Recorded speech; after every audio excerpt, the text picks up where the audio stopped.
est-ce que vous avez peur? Pourquoi? Ah, j'ai entendu. Le film Les Dents de la Mer, avec une musique de John Williams.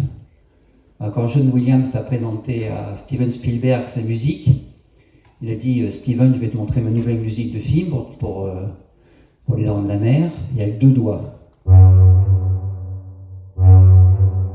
Alors là, Steven Spielberg a dit « Non, c'est pas possible, tu vas pas me faire une musique de film avec 2 doigts. » Mais si, il a fait une musique de film avec 2 doigts. Alors c'est vrai que musicalement, de faire une musique avec 2 doigts, c'est pas forcément très intéressant. Je parle d'un point de vue musical. En revanche, le rôle de cette musique dans son film est extrêmement efficace, puisque ces 2 notes de musique permettaient de laisser planer la menace, enfin, c'est pas planer parce que c'est sous l'eau, en tout cas la menace du requin qui s'approche, et on n'est pas obligé de voir le requin. Ça s'appelle le leitmotiv, et ça arrangeait très, très bien Steven Spielberg, parce que la maquette n'était pas très très efficace, et elle coûtait très cher. Donc il y a beaucoup de cas où il y avait simplement la musique pour remplacer en quelque sorte le requin. Alors ça se fait en 3 étapes. D'abord il y a 2 notes espacées. Il y a des musiciens dans la salle? Levez le doigt. Non, pas beaucoup. Bon. Ça peut rappeler éventuellement une symphonie de Dvorak, du Nouveau Monde. Mais quand on a les notes espacées comme ça, bon, ça veut dire que le requin est assez loin, il se rapproche.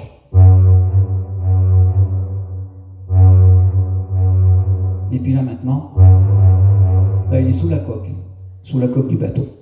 Voilà, donc c'était une première approche d'explication d'un des rôles que peut avoir la musique au cinéma, le leitmotiv. Alors c'est un terme allemand qui veut dire motif conducteur.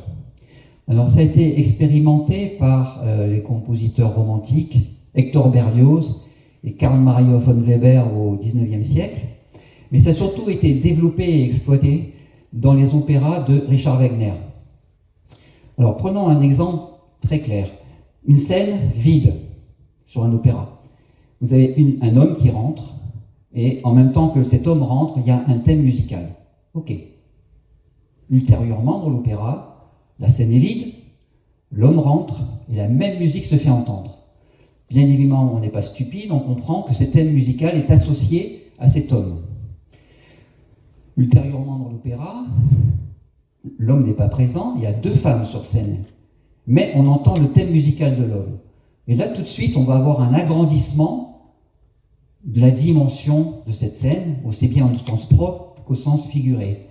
Et là, ça devient extrêmement intéressant. C'est-à-dire qu'on va pouvoir utiliser ce thème musical. Alors, le thème musical peut être associé à un animal, on a vu tout à l'heure, les dents de la mer, requin. Ça peut être associé à une idée de vengeance. C'est le cas dans Il était une fois dans l'Ouest, quand Charles Bronson utilise l'harmonica, c'est la vengeance. Ça peut être aussi peut illustrer un objet. Ça peut illustrer également, donc, je vais vous jouer très rapidement un leitmotiv extrêmement célèbre, puis vous allez me dire de quel film il s'agit.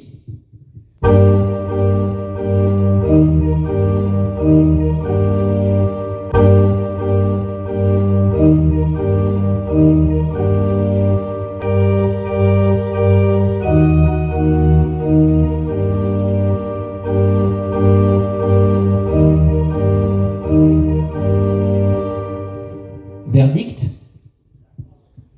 Star Wars. Effectivement, c'est le thème de Dark Vador. Alors ça, c'est extrêmement intéressant parce qu'on n'est pas obligé d'utiliser ce thème quand Dark Vador est à l'écran. On peut l'utiliser quand on pense à Dark Vador ou quand il va arriver, etc., etc. Donc voilà comment on peut utiliser le leitmotiv, motif conducteur.